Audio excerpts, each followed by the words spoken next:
Hello, everyone. Thank you for coming. Nice to see you again on my presentation. Let me introduce myself. My name is Julia Koifman. I'm from Hadera, and I'm an English coordinator in Beit Eckstein High School. Our students have different learning disabilities, such as dyslexia, dysgraphia, ADD, ADHD, and so on. And we prepare them for the Bagrut exams.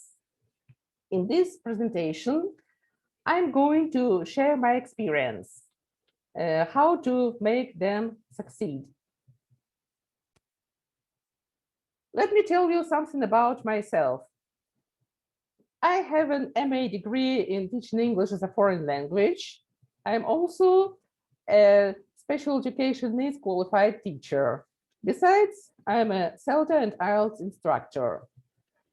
I'm also a regular IIT and ETAI presenter, and I won a scholarship 3 years ago, and I can't help sharing my knowledge with other people. Here is the program of my presentation. I want to start it with learning styles. Then I'll tell you about dyslexia and scientific research. You will know about visual thinking skills and what they really mean for dyslexia. We'll discuss it together. And later, I'll tell you how to use pictures to teach words, and how to make students recognize vocabulary they have already learned, and how to learn new vocabulary. And finally, you will know how to make a teacher-centered lesson to student-centered one. It is especially topical while you teach online. And finally, I'll share my experience how to conduct debate lessons and other oral activities online. Learning styles. What does it mean? Some students learn when they listen to the material, they are auditory learners. Some learn better when they see different images and memorize them. And some learn better when they move. For example, they move their hands, such as, this is a lesson, and move their hands in accordance to the stress. This is the 6th lesson, and they move their hand again. Of course, you should combine all the 3 ways of teaching in accordance to the styles. But today, I'm going to tell about visual learners and what you should do to help them learn the material better. Now I'm going to tell you about memory theories. Well, short and long-term memory. What does it mean? People have short and long-term memory. Short-term memory deals with minutes and hours. Long-term memory deals with days, weeks, years, and decades. Dyslexic students usually remember their childhood and what happened to them some years ago, but they often forget what the teacher said 2 minutes ago, and they confuse the instructions. Both sorts of memory are divided into 2 ones, explicit memory and implicit memory. Implicit memory means doing something with hands. It is also called procedural memory. For example, painting, playing the musical instrument, driving, or typing on computer. Most dyslexic students are good at doing something with their hands. But as for explicit or declarative memory, it is also called conscious memory. They have problems. Explicit memory is divided into episodic memory and semantic memory. How to train it, this sort of memory, now I'm going to tell you. Well, in this slide, you see some more theory about working memory and dyslexia. Students with dyslexia have very poor verbal or auditory working memory, and they have difficulty with remembering the sequence of information that is presented out loud, instructions, new vocabulary words, names. They often confuse names. Besides, they have problems with identifying words and understanding the text. And they also confuse spelling and writing. They have a hard time repeating new or unfamiliar verbal information. They can make them embarrassed to repeat information in front of others. Of course, no one wants to look stupid in front of the classroom, but they should participate in the lesson. How to help them to participate in the lesson so that they will feel well? Well, first of all, they should develop their short-term working memory. Let's talk about it.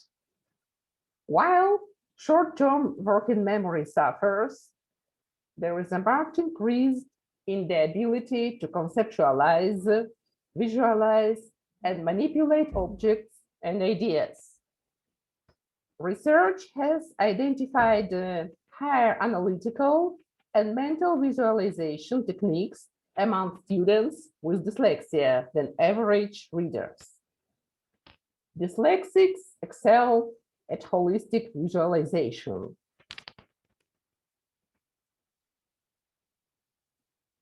Now, let's think how to make them learn and memorize new vocabulary. Now, I will give you 5 minutes to work in groups and to discuss what you do to improve their ability to learn new vocabulary.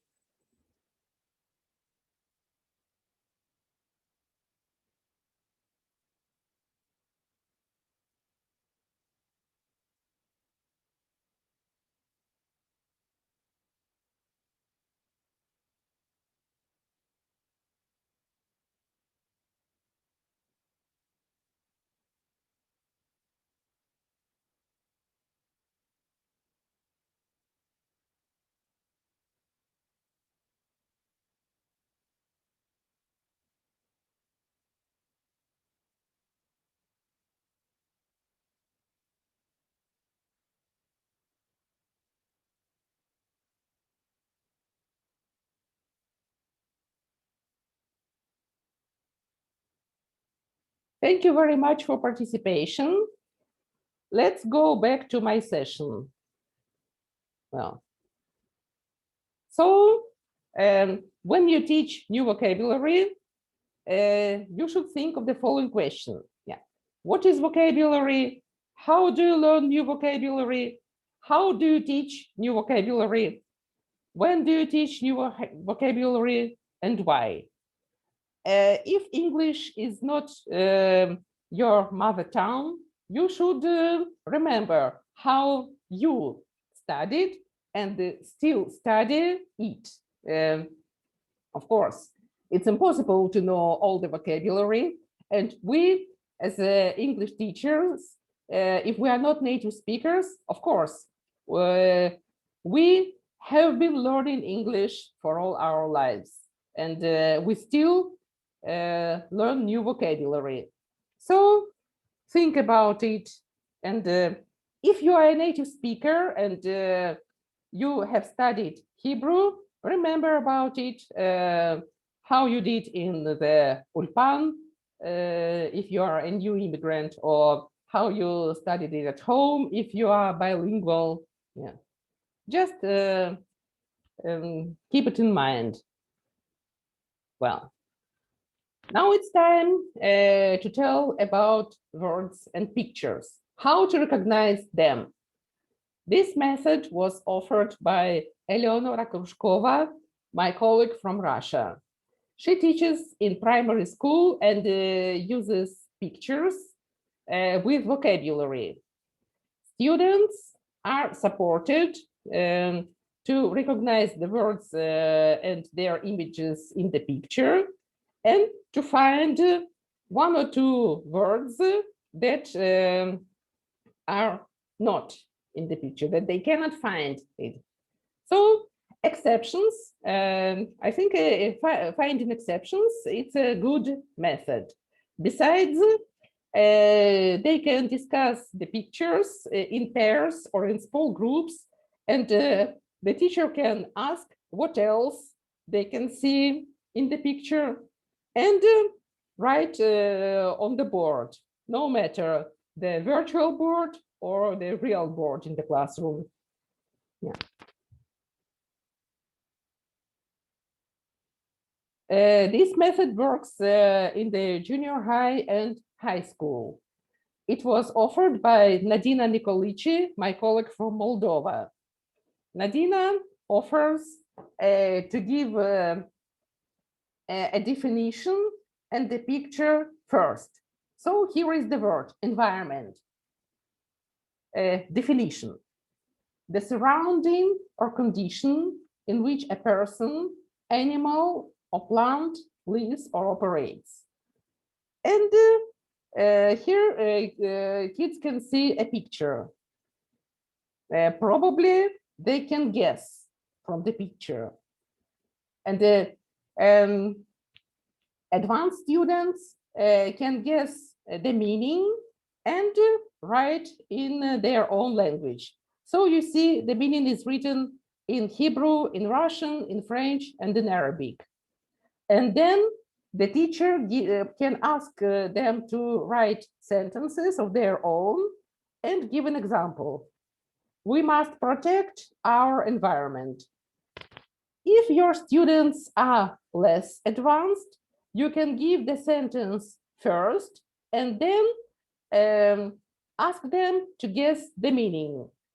After they see the picture, read the definition or sentence, or you will read it for them if they have difficulties, if they have dyslexia.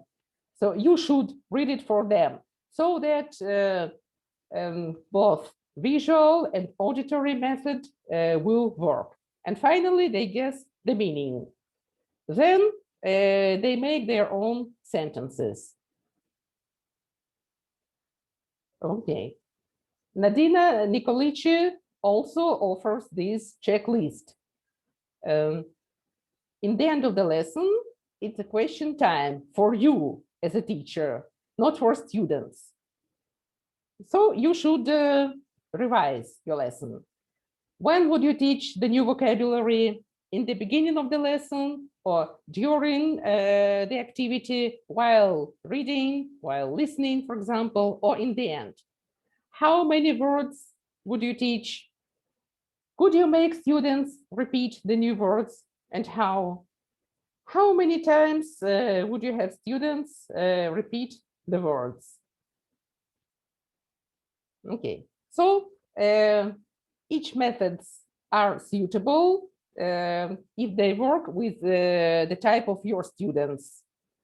If they can recognize the new vocabulary, or if they need this word to be explained or presented with the help of the flashcard, just think about your methods, depending on the level of your students. Well, and now I have come to a crucial moment of my presentation: how to make your online lessons student-centered. At the beginning of the coronavirus pandemic, when we all had a lockdown, we had to solve this problem. Usually, our lessons were teacher-centered because some students didn't want to turn their cameras on. Some just didn't want to participate, and some students answered that they had a busy day and they were not in a good mood, and so on. So you should play with them in order to make the most passive students active. How should you do it? Give them self-checking tools if they work alone. Some students prefer working alone, so you can give them some sentences or words for spelling or word order. There are programs that you can create self-checking exercises, and they can check their spelling, vocabulary, grammar, and check the word order. When the students write the words, or maybe they don't write, just move the letters to the correct place or the words, so that to make sentences or to choose the right tense, past simple or present perfect, for example. And they can, if they don't want to work with their friends, they can work alone and succeed. If they work in pairs, arrange pair tutoring, and they feel satisfied when they check each other. If you have some slow learners, you can give them some extra time. And of course, use eye-catching materials and other signals, other aids to make them, to catch their attention and make them interested and motivated. Blogging. Another way to activate your students is blogging. You can use this part of learning. You can create your class blog so that they can write compositions, projects, book reports, and other tasks to train their spelling, grammar, vocabulary, and writing. Blogs not only help them to improve their language skills, they also develop their creativity. When students complete writing tasks, book reports, projects, and use pictures, it also helps them to become potential bloggers, and they know how to attract visitors to their personal blogs on Facebook, Instagram, and other social networking. Well, now I'm going to tell you about debate, how to conduct debate lessons, and also diplomacy and international communication. Here is a flashcard which I use for debate lessons. It's a debate time. I have some cards about mobile phones, matriculation exams, for example, also students at work, for and against, and so on. You can use such questions so that they can vote online or offline, yes or no. For example, do you think Bagrut exams are compulsory. Do you think they should be compulsory? And they vote. Some of them vote yes, and some think no. Then you can ask them to explain, why do you think Bagrut exams are necessary? How do they help you? Why not? Why do you think it's a waste of time? Please explain your opinion so that you can activate their active speaking. And provide cards for discussion. Here you can see a card about mobile phones. Pay attention that there are useful phrases, such as, in my opinion, I strongly believe that, I agree or disagree, I suppose that, actually, as for me, personally, I think that, or frankly speaking. As you see, this phrase can help weak students to activate their active speaking.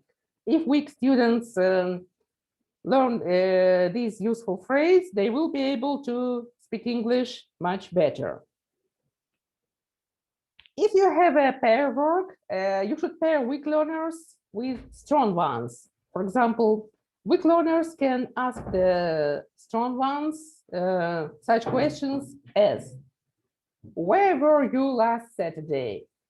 And the strong students can answer, last Saturday, I was in Ramat Gan and I visited the safari. So as you see, weak learners ask simple questions and more advanced learners give detailed answers. Strong students are happy to be able to speak English quite well, and weak students are proud of themselves because they can ask questions. The fourth point is the arranging an online talk show. Yeah, you can choose someone, or students can choose their friends to tell stories. For example, who is going to tell his or her life story? They can choose someone, and next lesson, the main speaker tells about his life story, for example, or about his traveling to Eilat, and so on. You can choose different topics. And his or her friends can ask questions in the end of the presentation. And of course, what you must do, you must celebrate small success. Don't compare the students. You should compare each student with his previous success. For example, Danny, I see that you have made a great progress. You couldn't speak well a month ago, but now you can give detailed answers. Something like this. Well, now, in conclusion, which principles should you follow? When you teach students with dyslexia or dysgraphia, you should use eye-catching materials. If your students often misspell, you can use posters with written words. I'll show my posters later. You can also use memory training and overcoming visual spatial difficulties. Yeah. Your teaching must be structured and systematic. You must give direct instructions. Don't use complicated instructions. Besides, they cannot be too long. You shouldn't give 2 or more instructions at the same time. For example, you tell them, please open your books. When the books are opened, you can tell them, find the exercise number 5 on page 24. When they have done, you can ask them, now, after you have opened your book on the necessary page, please do the exercise 5.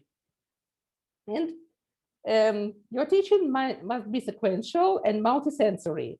Multisensory teaching is possible mainly in the classroom, but in the online classroom, you can also do it when they make them, for example, clap. Please, if you agree with the statement, clap once. If you disagree, clap twice.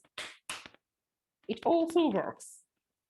Well, and of course, you should develop independent learning and make your lessons motivational.